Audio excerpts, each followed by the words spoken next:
दोस्तों नमस्कार।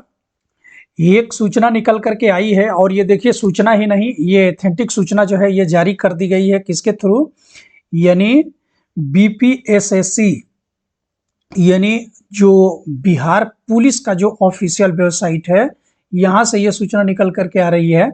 और ये सूचना क्या है कि बिहार दरोगा की जो पोस्ट है वो आउट कर दी गई है, निकाल दी गई है। तो देखिए, बिहार सरकार गृह विभाग आरक्षी शाखा में पुलिस अवर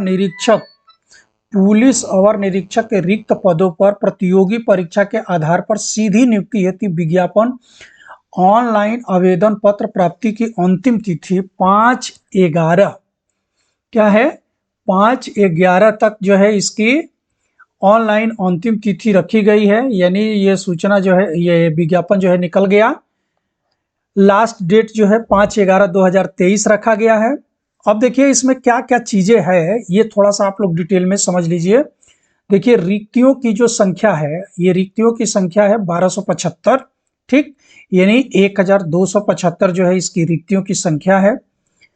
इस पद के लिए क्या योग्यता होनी चाहिए, क्या चीजें चाहिए, ये हाइट वगैरह ये सारा चीज जो है आपको विज्ञापन में ये दे दिया गया है। इसको जो है आप लोग पूरा डिटेल विज्ञापन आप पढ़ लीजिए, पढ़ करके और तब आप लोग अपना क्या करिए कि फॉर्म जो है भरिए, ठीक है। तो यह जो परीक्षा है, यह परीक्षा जो है यानी इसका जो जिसका आप लोगों का इंतजार था, ये इंतजार अब खत्म हो गया। आवेदन की पात्रता के लिए जरूरी है कि आप भारत के नागरिक हों, पुरुष महिला या थर्ड जेंडर कुछ भी हो, आवेदन कर सकते हैं। शैक्षिक योग्यता कह रहा है कि 1/8/2023 तक किसी भी मान्यता प्राप्त विश्वविद्यालय से आप स्नातक या राज्य द्वारा मान्यता प्राप्त उसके समकक्ष परीक्षा उत्तीर्ण किए हों। उम्र सीमा की गणना जो है 1/8/2023 के आधार पर की जाएगी, ठीक। कह रहा है कि अभ्यर्थियों की उम्र जो है मैट्रिक का जो प्रमाण पत्र है उसी के आधार पर होगा। न्यूनतम आयु जो है आपकी कितनी होनी चाहिए, न्यूनतम आयु जो है आपकी 20 वर्ष होनी चाहिए। अधिकतम आयु जो है 37 वर्ष होनी चाहिए। महिलाओं की न्यूनतम उम्र 20 और अधिकतम वर्ष जो है 40 साल है। पिछड़ा वर्ग एवं अन्य पिछड़ा वर्ग के लिए भी न्यूनतम उम्र जो है 20 और अधिकतम जो है क्या दिया गया है, 40 दिया गया है। दूसरी चीज कि जनजाति और अनुसूचित जनजाति के अभ्यर्थियों को आयु में छूट 2 साल और बढ़ा दी गई है, यानी इनकी अधिकतम आयु जो है 42 साल की है, ठीक। आगे जो है क्या कर रहे हैं कि असैनिक पदों पर जो लोग नियुक्त हैं उनके लिए जो है 57 वर्ष तक की छूट दी गई है कि 57 वर्ष तक का व्यक्ति जो है भर सकता है। तो ये सारी चीजें जो है आप लोगों को दे दी गई है, ठीक। आगे क्या है कि ये सारी चीजें शारीरिक मापदंड दिया गया है, यानी अन्य पिछड़ा वर्ग सामान्य वर्ग सभी लोगों के लिए जो है आपको क्या है कि 1.65 यानी 165 सेंटीमीटर आपकी हाइट होनी चाहिए। अत्यंत पिछड़ा वर्ग के पुरुष के लिए 160 सेंटीमीटर हाइट होनी चाहिए। और अनुसूचित जनजाति के लिए भी हाइट जो है 160 होना चाहिए। महिला अभ्यर्थी के लिए हाइट जो है 155 सेंटीमीटर दिया गया है। सभी वर्ग की महिलाओं के लिए न्यूनतम आयु कितनी होनी चाहिए, 165 सेंटीमीटर। क्लियर। तो ये सारी चीजें जो है आपको दी गई है। सीना जो है आपको जो है दिया गया है कि 81 सेंटीमीटर जो है बिना फुलावे होना चाहिए। 5 सेंटीमीटर हमेशा फुलाने के लिए पूछा जाता है। यह चीज दी गई है, यानी शारीरिक मान्यता मापदंड ये सारी चीजें जो है आपको ये मेंशन की गई है। फुलाकर सीना 86 सेंटीमीटर होना चाहिए, यानी 6 सेंटीमीटर फुलाने के लिए बात ये कह रहा है। आगे जो है कि जैसे इसी तरह से कैटेगरी वाइज इसमें भी छूट दी गई है, तो आप ये लोग देख लीजिए। कह रहा है कि सभी वर्ग की महिला उम्मीदवारों के लिए न्यूनतम वजन जो है 48 किलोग्राम होना चाहिए। आगे जो है लिखित परीक्षा प्रतियोगी परीक्षा के माध्यम से होगी है। और इसमें जो है कह रहा है कि इसमें जो प्रतियोगी परीक्षा होगी प्रारंभिक एवं मुख्य परीक्षा के आधार पर 2 चरणों में बहुविकल्पी आधार पर परीक्षा ली जाएगी। तो ये परीक्षा 2 चरण में होगी, पहली प्रारंभिक और दूसरी जो है मेंस की परीक्षा। प्रारंभिक परीक्षा में 200 अंकों का एक प्रश्न पत्र होगा, कितने का होगा? 200 प्रश्न, 200 अंक का एक प्रश्न पत्र होगा। कुल प्रश्नों की संख्या 100 होगी, यानी एक प्रश्न जो होगा 2 नंबर का होगा। टाइम आपको 2 घंटे का दिया गया है, ठीक। और इसमें 30% से कम अंक प्राप्त करने वाले अभ्यर्थी मुख्य परीक्षा के लिए असफल घोषित किए जाएंगे। यानी क्वालिफाइंग मार्क जो है आपको 30% लाना ही लाना है, ये चीज जो है इसमें मेंशन किया गया है। आगे कह रहा है कि प्रारंभिक परीक्षा में प्राप्त अंकों के आधार पर रिक्तियों के 20 गुना सफल अभ्यर्थियों को चयन हेतु क्रमानुसार आरक्षण कोटिवार लिखित परीक्षा मुख्य परीक्षा के लिए बुलाया जाएगा। यानी 20 गुना जो है अभ्यर्थी किसके लिए क्वालिफाई किए जाएंगे? मुख्य परीक्षा के लिए क्वालिफाई किए जाएंगे। आगे जो है यानी जो द्वितीय चरण की परीक्षा हो रही है, मुख्य परीक्षा, प्रारंभिक परीक्षा में सफल अभ्यर्थियों को मुख्य परीक्षा में सम्मिलित होने का अवसर प्रदान किया जाएगा। मुख्य परीक्षा में 2 प्रश्न पत्र होंगे। क्या क्या होगा? तो एक प्रश्न होगा, प्रथम प्रश्न पत्र 200 अंकों का सामान्य हिंदी का, और दूसरा 2 घंटे का होगा, जिसमें कि 100 प्रश्न होंगे एवं न्यूनतम अंक, इसमें भी 30% लाना क्या होगा? अनिवार्य होगा, ठीक। तो ये 100 क्वेश्चन जो है हिंदी के होंगे, इसमें भी 30 प्रश्न आपको लाना ही है, नहीं तो आप अयोग्य घोषित कर दिए जाएंगे।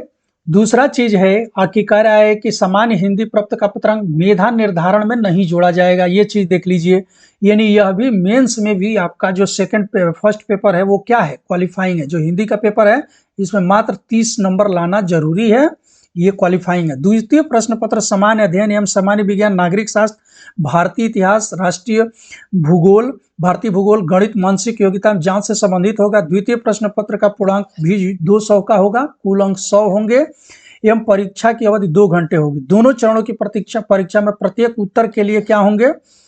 0.2 अंक काटा जाएगा। यानी आप गलत करते हैं तो इतना पॉइंट अंक जो है आपसे क्या किया जाएगा? काट लिया जाएगा। तो आप ये समझिए कि जो मुख्य परीक्षा में जो सेकंड पेपर है उसी के आधार पे ही आपकी मेरिट बनेगी, ये ध्यान रखना है। कह रहा है कि मुख्य परीक्षा के आधार पर रिक्तियों के 6 गुना अधिक परीक्षार्थियों का चयन किया जाएगा। यानी मुख्य परीक्षा में जैसे कि मान लीजिए कि 1276 सीट है, तो उसके 6 गुना अभ्यर्थी जो है मुख्य परीक्षा में सफल किए जाएंगे। और इसके बाद शारीरिक दक्षता होगी, यानी इसमें शारीरिक दक्षता में दौड़ होगा, जो भी सारी चीजें दी गई है ये सारी चीज जो है आपके मुख्य परीक्षा के बाद कराई जाएगी, ठीक। इसमें देखिए, इसमें दौड़ जो है क्या है कि 1 मील यानी 1.6 किलोमीटर की दौड़ है, वो भी कितना? 6 मिनट 30 सेकेंड में। तो कोई ज्यादा टफ नहीं है, ये करना है। और महिलाओं के लिए है कि ये 1 किलोमीटर की दौड़ है, ये 6 मिनट दिया गया है। यानी केवल इनको 1 किलोमीटर दौड़ना है, उनको जो है 1600 मीटर की दौड़ है पुरुष को, ठीक। ऊंची कूद जो है दी गई है, 4 फीट की ऊंची कूद है, जबकि महिलाओं के लिए 3 फीट इसको घोषित किया गया है। तो ये सारी चीजें, लंबी कूद भी है, लंबी कूद 12 मीटर है, ठीक। और महिलाओं के लिए 9 मीटर दिया गया है। ये सारी चीजें जो है दी गई है। इसी तरह से गोला फेंकना है, 16 पाउंड का गोला है, और ये जो है 16 फीट फेंकना है पुरुषों के लिए। महिलाओं के लिए इसको 10 फीट कर दिया गया है, 12 पाउंड का किया गया है, ठीक। इस तरह से ये ट्रांसजेंडर के लिए भी ये सारी चीजें जो है दी गई है। मेधा सूची की अनुशंसा जो है ये फाइनल जो है आपके होने पर ये सारा चीज किया जाएगा। अब ये देख लीजिए, ये सारी जो है रिक्तियां कोटिवार जो है निर्धारित कर दी गई है कि आरक्षण वाल की अनुसूचित जाति के लिए कितनी सीटें हैं, अनुसूचित जनजाति के लिए, पिछड़ा वर्ग के लिए और महिलाओं के लिए ये सारी सीटें जो है, EWS के लिए सारी सीट जो है देख लीजिए। तो ये सारा जो है आरक्षण जो है कह रहा है कि बिहार पदों एवं सेवाओं की रिक्तियों के आधार पर आरक्षण दिया जाएगा। महिलाओं के लिए प्रावधान, बिहार पदों एवं सेवाओं रिक्तियों में आरक्षण अनुसूचित जाति जनजाति एवं अन्य पिछड़े वर्ग के लिए जो है महिलाओं के लिए प्रावधान किया गया है, ठीक। तो इसमें जो है ये सारी चीजें जो है आपको दे दी गई है। आप जो है अब बिना देर किए हुए इस भर्ती की तैयारी के लिए लग जाइए, अपना फॉर्म फिल करिए, और एक सुनहरा अवसर जो है बिहार सरकार के द्वारा दिया जा रहा है, तो इसका आप लोग लाभ उठाइए। पूरा विज्ञापन आप जा करके और इसको जो है सारा, मैंने तो आपसे जो जो चीजें था इसको आपको मैंने ये क्लियर कर दिया।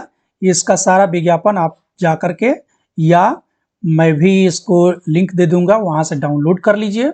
डाउनलोड करके अपने सारे विज्ञापन को पढ़ लीजिए, ठीक है। तो इस प्रकार से ये आप लोगों के लिए एक सुनहरा अवसर था। तो जाइए फटाफट और लग जाइए अपने एग्जाम की तैयारी में। तो मिलते हैं फिर इसी तरह की एक नई जानकारी के साथ। तब तक के लिए धन्यवाद, नमस्कार। और हाँ, यदि वीडियो आप लोग देख रहे हैं तो चैनल को सब्सक्राइब कर लीजिए, क्योंकि आप लोगों की तैयारी से रिलेटेड जो है अध्ययन सामग्री भी हमारे वीडियो पे पड़ रही है। तो चैनल को सब्सक्राइब कर दीजिएगा। वीडियो अच्छी लगे तो लाइक जरूर कर दीजिएगा। धन्यवाद।